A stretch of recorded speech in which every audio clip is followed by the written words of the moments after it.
Atul GS point में आपका स्वागत है। आज हम आपको बताएंगे खिलजी वंश के बारे में। खिलजी वंश, इससे पहले हम आपको गुलाम वंश के बारे में बताए थे, जो कि 1206 ईस्वी से 1290 ईस्वी तक भारत में क्या क्या था, शासन किया था। गुलाम वंश 1206 से 1290 ईस्वी तक शासन किया। उसके बाद खिलजी वंश 1290 से 1320 ईस्वी तक शासन किया। खिलजी वंश जो है भारत में 30 वर्ष तक शासन किया, जो कि बहुत छोटा था, लंबा पीरियड इसका नहीं था। सिर्फ 30 साल तक ये भारत में क्या था, शासन किया था। कौन? खिलजी वंश। खिलजी वंश से पहले भारत में गुलाम वंश शासन किया था। उसके बाद खिलजी वंश 1290 से 1320। ये जो इस वंश का स्थापना, खिलजी वंश का स्थापना जलालुद्दीन फिरोज खिलजी ने किया था। जलालुद्दीन फिरोज खिलजी, जो कि गुलाम वंश के अंतिम शासक थ्यूमर्स की हत्या कर दी थी। कब? 1290 ईस्वी में। और इन्होंने क्या किया? खिलजी वंश की स्थापना कर दी। जलालुद्दीन खिलजी, यानी कि इस वंश का जो संस्थापक है वो जलालुद्दीन फिरोज खिलजी था। खिलजी वंश का स्थापना जलालुद्दीन फिरोज खिलजी ने किया था, जो कि क्या था, एक बहुत दयालु शासक था, उदारवादी, जनता के प्रति बहुत उदार रखता था। कौन? जलालुद्दीन फिरोज खिलजी, जो कि इस वंश का संस्थापक था। ये क्या था? बहुत दयालु था और उदारवादी शासक था। दक्षिण भारत, जब जलालुद्दीन फिरोज खिलजी शासक बना तो उन्होंने क्या किया? दक्षिण भारत के अभियान के लिए अपना भतीजा अलाउद्दीन फिरोज खिलजी को भेजा था। कहाँ पे? दक्षिण भारत को जीतने के लिए। अलाउद्दीन फिरोज खिलजी को उन्होंने क्या किया? दक्षिण भारत को जीतने के लिए भेजा। कौन? जलालुद्दीन फिरोज खिलजी अपना भतीजा अलाउद्दीन खिलजी को भेजा था। कहाँ पे? दक्षिण भारत का अभियान के लिए। वहाँ से उन्होंने क्या किया? जीत के बहुत ज़्यादा धन संपत्ति, अपार धन लाया। वहाँ से बहुत ज़्यादा धन लाया। जब धन का हिसाब उसका चाचा जलालुद्दीन फिरोज खिलजी ने अपने भतीजा से धन का हिसाब मांगा तो उन्होंने क्या किया? अलाउद्दीन खिलजी ने उसकी हत्या कर दी। जब उसका चाचा यानी कि जलालुद्दीन फिरोज खिलजी जब अपना भतीजा से दक्षिण भारत से जो बहुत ज़्यादा धन संपत्ति लूट के लाया था, तो उन्होंने सोचा कि इसे यहाँ पे जमा किया जाएगा महाराजा के यश में। तो जब वो भतीजा से हिसाब मांगे तो भतीजा ने क्या किया? अपना चाचे को सल्टा दिया, यानी कि चाचा का क्या कर दिया? हत्या कर दिया। उसके बाद ये जो था जलालुद्दीन खिलजी 1290 से 1296 ईस्वी तक शासन किया था, मात्र 6 साल। और 1296 में क्या किया? उसका भतीजा यानी कि दामाद, वो जो था अलाउद्दीन खिलजी, उसका भतीजा भी था और दामाद भी था। वो अपना बेटी से शादी कर दिया था। किसका? अलाउद्दीन खिलजी का। मुस्लिम धर्म में सिर्फ अपना बेटा और बेटी से दोनों का शादी नहीं होता है, बाकी भतीजा रहे, बहन का बेटा रहे, मौसी का बेटा रहे, उससे कोई फर्क नहीं पड़ता है। उस मुस्लिम धर्म में यही है, सिर्फ अपना माँ का खून का बच्चा नहीं होना चाहिए, बाकी किसी का भी हो उससे कोई फर्क नहीं पड़ता है, शादी होता है। ये मुस्लिम धर्म का कानून है। बल्कि हिंदू धर्म में ऐसा नहीं होता। हिंदू धर्म में गोत्र मिलाया जाता है। अगर गोत्र भी मिल जाता है तो क्या होता है? उसका शादी नहीं होता है। दूर दूर तक मिलाया जाता है कि मतलब ये मेरा गोत्र का नहीं है, रिलेशन का नहीं है। जैसे बहन भाई का बेटा बेटी से या बेटी से शादी नहीं करेगा अपना बेटा को। लेकिन मुस्लिम धर्म में ऐसा नहीं होता है। उसमें क्या होता है? सिर्फ एक माँ जो दूध पिलाया है अपना बच्चा को, जैसे मतलब अलाउद्दीन खिलजी था, उसका माँ अलग था, और उसका जो था जलालुद्दीन फिरोज खिलजी का बेटी का माँ अलग था, इसलिए उसमें शादी होता है। सिर्फ एक माँ का जो बच्चा होता है उसका शादी नहीं होता है, बाकी किसी से शादी करा सकते हैं। उसके बाद जब क्या हुआ? अलाउद्दीन खिलजी ने क्या कर दिया? उसका हत्या कर दिया। जब जलालुद्दीन खिलजी ने हिसाब मांगा था तो अलाउद्दीन खिलजी ने क्या किया? उसकी हत्या कर दी। कब? 1296 ईस्वी में। और उसके बाद क्या किया? शासक बन गया खुद। 1296 ईस्वी में अलाउद्दीन फिरोज खिलजी यानी अलाउद्दीन खिलजी वो क्या किया? खुद को शासक घोषित कर दिया और वहाँ राजा बन गया। किस वंश का? खिलजी वंश का, जिन्होंने 1296 ईस्वी से 1316 ईस्वी तक शासन किया। 1296 ईस्वी से 1316 ईस्वी तक अलाउद्दीन खिलजी शासन किया, और 1290 ईस्वी से 1296 ईस्वी तक जलालुद्दीन फिरोज खिलजी, जो कि खिलजी वंश का संस्थापक था। उसके बाद इसका जो बचपन का नाम था, अलाउद्दीन खिलजी का बचपन का नाम गुरसब था। अलाउद्दीन खिलजी का जो बचपन का नाम था क्या था? गुरसब था। उसे द्वितीय सिकंदर या सिकंदर ए सानी भी कहा जाता है। यह सिकंदर की तरह विश्व विजय का सपना देख रहा था। कौन? अलाउद्दीन खिलजी। इसलिए इसे क्या कहा जाता है? द्वितीय सिकंदर या सिकंदर ए सानी। किसे कहा जाता है? अलाउद्दीन खिलजी को कहा जाता है। इन्होंने क्या किया था, इसने खलीफा के पद को मान्यता दिया था। कौन? अलाउद्दीन खिलजी खलीफा के पद को क्या दिया था, मान्यता दिया था। इन्होंने क्या किया, कुतुब मीनार के सामने, इन्होंने कुतुब मीनार के सामने एक मीनार बनवाया, अलाई मीनार। लेकिन क्या हुआ, कुतुब मीनार से यह छोटा हो गया, सफल नहीं हो पाया। इसका इंजीनियर जो था वो बनाने में सफल नहीं हुआ और ये क्या हुआ, छोटा बन गया, कुतुब मीनार के जैसा नहीं बना। कुतुब मीनार के जस्ट आगे में कौन मीनार है, अलाई मीनार। अलाई मीनार का निर्माण किसने करवाया था, अलाउद्दीन खिलजी। अलाउद्दीन खिलजी ने बनवाया था, जो कि खिलजी वंश का क्या था, शासक था। उन्होंने क्या किया था, कुतुब मीनार के सामने अलाई मीनार बनवाया था। कुतुबुल इस्लाम मस्जिद का प्रवेश द्वार के रूप में अलाई दरबार बनवाया था। यानी कि जो कुतुबुल इस्लाम मस्जिद था उसका गेट बनवाया था कौन, उसका गेट जो बनवाया था अलाउद्दीन खिलजी ने बनवाया था और उसका नाम क्या रखा था, अलाई दरबार। और कुतुब मीनार के सामने जो मीनार बनवाया था उसका नाम क्या था, अलाई मीनार। ये मूल्य नियंत्रण प्रणाली को लागू किया था कौन, अलाउद्दीन खिलजी जो था। इसका मूल्य नियंत्रण प्रणाली बहुत अच्छा था। इन्होंने क्या किया, मूल्य नियंत्रण के लिए बाजार प्रणाली को लागू किया, जिसे सार्वजनिक वितरण प्रणाली लागू किया। इन्होंने क्या किया था, घोड़ा दागने का प्रथा चालू किया। घोड़ा की पहचान के लिए क्या किया था, घोड़ा पर दागने का, मतलब कोई भी घोड़ा था उस पर क्या करता था, लोहा धिपा के या कोई चीज करके गर्म करके उसको दागा जाता था। ये प्रारंभ किसने किया था, अलाउद्दीन खिलजी ने। एग्जाम में पूछेगा घोड़ा दागने की प्रथा किसने चालू की थी, तो अलाउद्दीन खिलजी ने चालू की थी। ये क्या करता था, घोड़ा को दागता था। और इन्होंने क्या किया, दान में दी गई भूमि को खालसा भूमि में परिवर्तित कर दिया। खालसा भूमि क्या होती है, सरकारी भूमि। यानी मतलब जितना दान में दिया गया भूमि था उस सब से कहा कि चलो भूमि वापस दो, और इसको क्या किया, सरकारी भूमि घोषित कर दिया, यानी खालसा भूमि। जितना दान में भूमि दिया था जिसको जिसको सबसे वापस मांग लिया और उसे खालसा भूमि में परिवर्तित कर दिया। खालसा भूमि को क्या, दान में दी गई भूमि को क्या किया उन्होंने, खालसा भूमि में परिवर्तित कर दिया। और ये क्या किया, मद्यपान, नशा और शराब पर ये प्रतिबंध लगा दिया। अलाउद्दीन खिलजी जो था मद्यपान और नशा पर क्या किया था, शराब आदि पर प्रतिबंध लगा दिया था। और बड़े आदमी को ये मिलने पर प्रतिबंध लगा दिया था। बड़े आदमी जैसे बड़ा बड़ा पैसा वाला सब जो होता था उसे क्या किया था, मिलने पर, यानी कि अमीरों को मिलने पर क्या कर दिया, प्रतिबंध लगा दिया। और ये क्या क्या था, मद्यपान पर प्रतिबंध लगा दिया, यानी कि शराब नशा ये सब उसके राज्य में आप नहीं कर सकते हैं। ये लागू करने वाला अलाउद्दीन खिलजी था। और इन्होंने क्या किया, अमीरों को मिलने पर रोक लगा दिया। और इसके समय क्या थे, इसके समय जो थे 4 प्रमुख कर थे। इन्होंने जजिया, जकात, खराज और खम्स, इन्होंने क्या किए थे, 4 प्रकार के कर लगाए थे। जजिया कर गैर मुसलमानों से लिया जाने वाला कर था। जजिया कर जो था क्या था, गैर मुसलमानों से लिया जाने वाला कर था। उसके बाद जकात, मुसलमानों से आय पर जो टैक्स लिया जाता था उसे क्या कहते थे, खराज कहते थे, सॉरी जकात। और खराज जो था मुस्लिम भूमि कर, मुसलमान के पास जो भूमि था उससे जो कर लिया जाता था उसे क्या कहते थे, खराज कहते थे।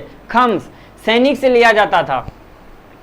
खम्स जो था सैनिक से लिया जाता था। जब सैनिक युद्ध के लिए जाता था और वहां से जो धन लूट के लाता था उसमें जो टैक्स लेता था राजा, उसे क्या कहते थे, खम्स कहते थे। यानी अलाउद्दीन खिलजी ने कितने प्रकार के टैक्स लगाए थे, 4 प्रकार के, जजिया, जकात, खम्स, खराज।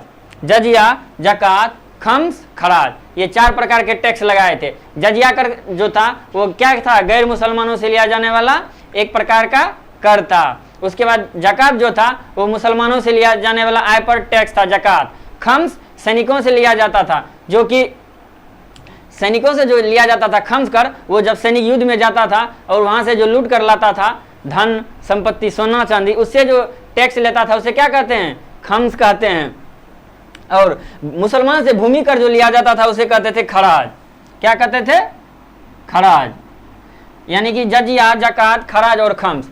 अलाउद्दीन खिलजी ने कितने प्रकार के टैक्स लगाए थे, 4 प्रकार के, जजिया, जकात, खराज और खम्स। और इन्होंने विभाग की स्थापना की थी। दीवान ए आरिज सैन्य विभाग का जो होता था, दीवान ए आरिज जो होता था वह सैन्य विभाग होता था, इसे क्या कहते थे, सैन्य विभाग। और दीवान ए रियासत बाजार पर जो नियंत्रण रखता था, यानी मूल्य नियंत्रण प्रणाली सब जो लागू करवाता था और बाजार पर जो नियंत्रण रखता था उसे क्या कहते हैं, दीवान ए रियासत। यानी कि बाजार पर नियंत्रण रखता था। कौन? दीवान रियासत। और उसके बाद दीवान इंसा। दीवान इंसा जो था ये डाक विभाग था, यानी पत्राचार विभाग जो था उसे क्या कहते थे? दीवान इंसा। तो खिलजी वंश 1290 से 1320 ईस्वी तक 30 वर्षों तक शासन किया था।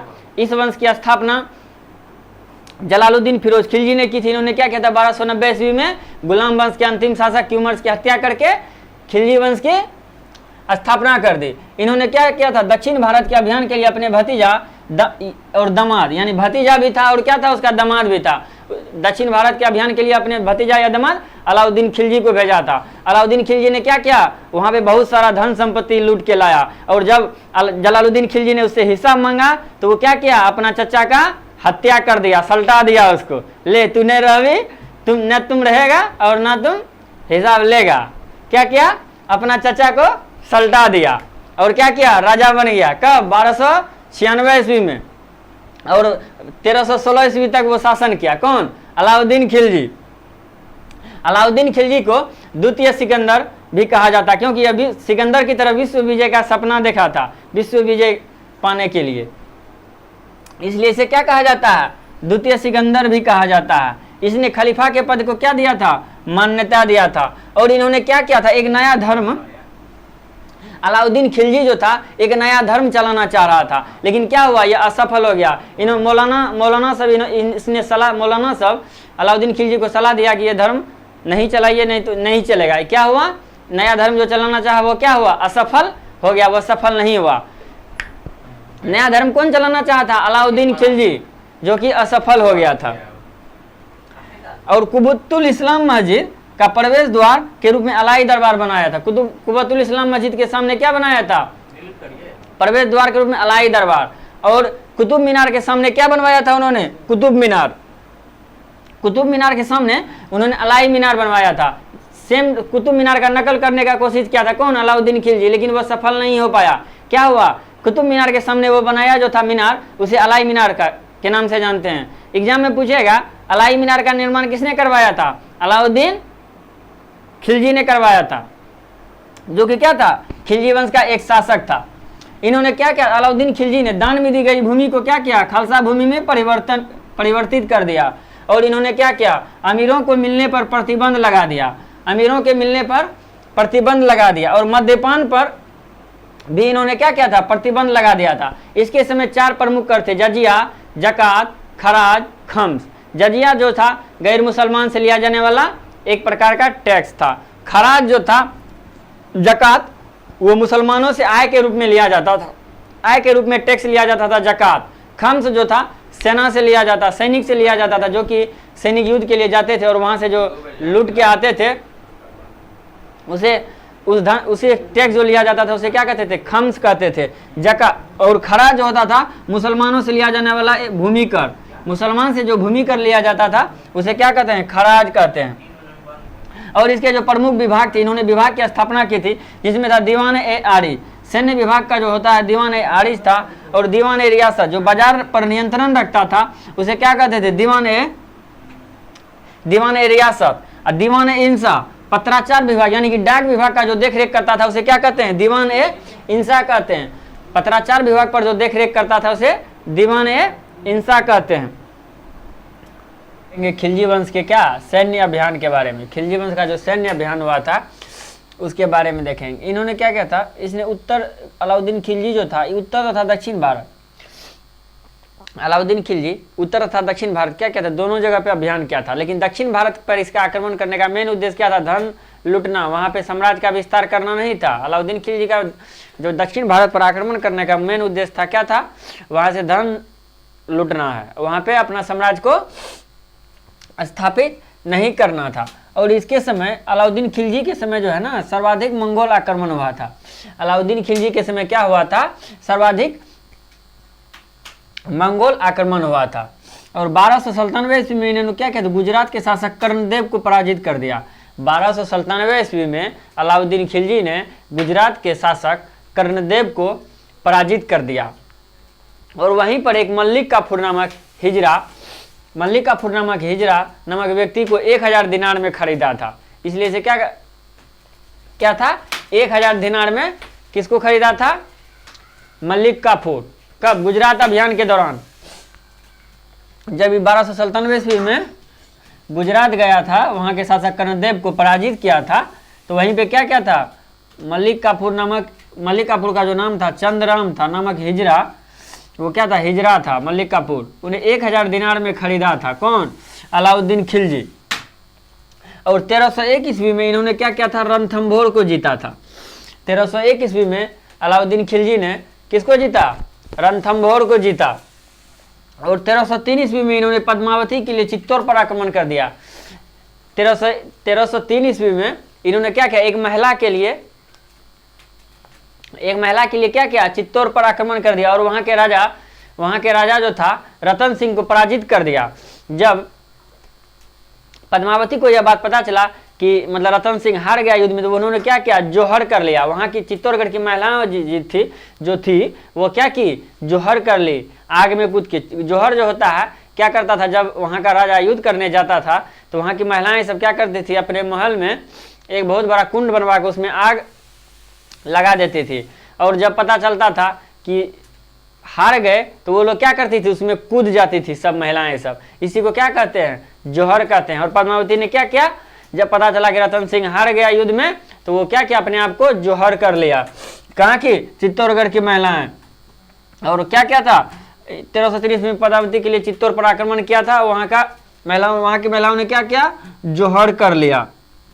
और दक्षिण भारत का अभियान जो भेजा था मलिक काफूर को, दक्षिण भारत का अभियान के लिए किसको भेजा था, मलिक काफूर को। दक्षिण भारत का अभियान जो था उसका साम्राज्य विस्तार करने का मन नहीं था। वहां क्या था, यहाँ से धन को लूटना है और यहाँ पे कुछ नहीं करना है, साम्राज्य का विस्तार करना नहीं था, सिर्फ धन लूटना था। उसके बाद 1307 ईस्वी में काफूर ने क्या किया, देवगिरी के शासक रामचंद्र देव को पराजित कर दिया। 1307 ईस्वी में क्या क्या, मलिक काफूर ने देवगिरी के शासक रामचंद्र देव को पराजित कर दिया। और 1309 ईस्वी में वारंगल के शासक जो थे प्रतापरुद्र देव को पराजित कर दिया। कौन, मलिक काफूर। और प्रतापरुद्र देव ने क्या किया, एक सोने की मूर्ति को उसमें जंजीर पहनाकर अलाउद्दीन खिलजी के पास भेज दिया, यानी कि उसका किसका, अलाउद्दीन खिलजी का अधीनता स्वीकार कर ली। कौन, वारंगल के शासक प्रतापरुद्र देव जो थे, जब उस पर आक्रमण किया गया तो वो क्या किया, एक सोने की मूर्ति में जंजीर पहनाकर अलाउद्दीन खिलजी को भेज दिया, यानी कि मतलब हम आपका अधीनता स्वीकार कर ली। उन्होंने क्या किया, यही मान लिया कि हम आपका अधीनता स्वीकार करते हैं। और वो क्या किया, जब अलाउद्दीन खिलजी ने उसे क्या किया, नौसारी जो कि गुजरात का क्षेत्र है वहां का, उसे क्या किया, जागीरदार बना दिया। किसको, वारंगल के शासक प्रतापरुद्र देव को अलाउद्दीन खिलजी ने, उन्हें क्या क्या था, प्रतापरुद्र देव ने सोने की मूर्ति पर जंजीर पहनाकर उसे अलाउद्दीन खिलजी के दरबार में भेजा था, जब वो हार गया था युद्ध में 1309 ईस्वी के वारंगल के युद्ध में। उसके बाद उसका जो सेनापति था अलाउद्दीन खिलजी का, 4 गो सेनापति था। कितने सेनापति थे, 4, जफर खां, नुसरत खां, उलूग खां और मलिक काफूर। मलिक काफूर को कब खरीदा था, गुजरात अभियान के दौरान मलिक काफूर को खरीदा था 1000 दिनार में।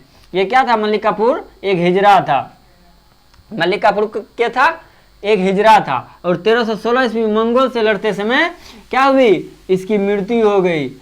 अलाउद्दीन खिलजी की मृत्यु मंगोल से लड़ते समय हो गई। अलाउद्दीन खिलजी पहला शासक था जिन्होंने पैमाइश यानी कि भूमि की माप करवा कर टैक्स लेता था। यह पहला शासक था जिन्होंने क्या किया था, भूमि की माप यानी पैमाइश करवाया था भूमि का, यानी कि क्या करवाया था, भूमि का माप करवाया था और तब टैक्स लेता था। और कर के रूप में ये कितना लेता था, 50%, यानी कि 1/2 भाग।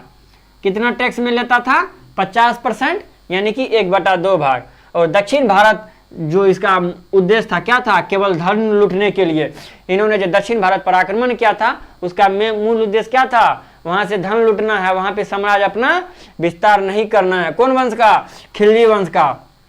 और 1316 ईस्वी में जब इसकी मृत्यु हो गई तो अगला शासक बना कुतुबुद्दीन मुबारक शाह खिलजी। अगला शासक जो बना कुतुबुद्दीन मुबारक शाह खिलजी, जो कि 1316 से 1320 ईस्वी तक शासन किया। यानी कि खिलजी वंश में कुल कितने शासक आए, 3 शासक। एक जलालुद्दीन फिरोज खिलजी जो कि 1290 ईस्वी से 1296 ईस्वी तक शासन किया, और 1296 ईस्वी में उसका भतीजा यानी और दामाद दोनों कौन, अलाउद्दीन खिलजी ने उसकी हत्या कर दी, और 1296 ईस्वी में क्या किया, शासक बन गया। और 1316 ईस्वी में क्या किया, उसका मंगोल से लड़ते समय उसकी मृत्यु हो गई। किसकी, अलाउद्दीन खिलजी की। जब उसका मृत्यु हो गया तो अगला शासक बना कुतुबुद्दीन मुबारक शाह खिलजी। ये क्या था, पागल था। ये जो था कुतुबुद्दीन मुबारक शाह खिलजी, ये पागल था। ये क्या करता था, नंगे आ जाता था कहाँ पे, राज दरबार में, कभी महिलाओं का वस्त्र पहनकर कभी नंगे आ जाता था, इसलिए इसे क्या कहा जाता है, पागल था। कौन, कुतुबुद्दीन मुबारक शाह खिलजी, जो कि खिलजी वंश का अंतिम शासक था। खिलजी वंश मात्र 30 वर्ष तक चला था। ये बहुत छोटा इसका शासनकाल था, मात्र 30 वर्ष, 1290 से 1320। और इसमें 3 राजा हुए थे, जलालुद्दीन खिलजी, अलाउद्दीन खिलजी और कुतुबुद्दीन मुबारक शाह खिलजी। ये क्या क्या था, खलीफा के पद को मान्यता नहीं दिया था। कुतुबुद्दीन मुबारक शाह खिलजी जो था ये पागल था। क्या था, पागल था। ये क्या करता था, नंगे वस्त्र आ जाता था, कहाँ, नंगे बिना कपड़ा पहने, कहाँ पे, राज दरबार में, कभी महिलाओं का वस्त्र पहनकर तो कभी नंगे आ जाता था। ये क्या था, पागल था, राज दरबार में आ जाता था। 1320 ईस्वी में क्या किया, खुसरो खान ने इसकी हत्या कर दी। खुसरो खान जो था 1320 ईस्वी में क्या किया, इसकी हत्या, किसकी, कुतुबुद्दीन मुबारक शाह की हत्या कर दी। और खिलजी वंश का जो सेनापति था गाजी मल्लिक, उन्होंने क्या किया, खुसरो खान की हत्या कर दी। इन्होंने सोचा तुम मेरा राजा को मारोगे, लो हम तुमको मार देते हैं। यानी क्या किया, बदला लेने के लिए गाजी मल्लिक ने खुसरो खान की हत्या कर दी। खुसरो खान जो, गाजी मल्लिक जो था वो क्या था, खिलजी वंश का सेनापति था। और खुसरो ने क्या किया था 1320 ईस्वी में, कुतुबुद्दीन मुबारक शाह खिलजी जो कि क्या था, अंतिम शासक था, उसकी हत्या कर दी। कौन, खुसरो। और गाजी मल्लिक ने खुसरो खान की हत्या कर दी। इस तरह खिलजी वंश का समाप्त हो गया। जितना इंपॉर्टेंट चीज था, जितना इंपॉर्टेंट बातें थी आपको इस वीडियो में हमने बताई। इसके बाद यानी कि जितना इंपॉर्टेंट था खिलजी वंश से जुड़ा हुआ सब चीज हम आपको बताए इस वीडियो में। उसके बाद अगला वीडियो तुगलक वंश के बारे में अगले वीडियो में बताएंगे। अगर वीडियो अच्छा लगे तो लाइक कीजिएगा, सब्सक्राइब कीजिएगा और शेयर कीजिएगा। फिर मिलेंगे अगले वीडियो में।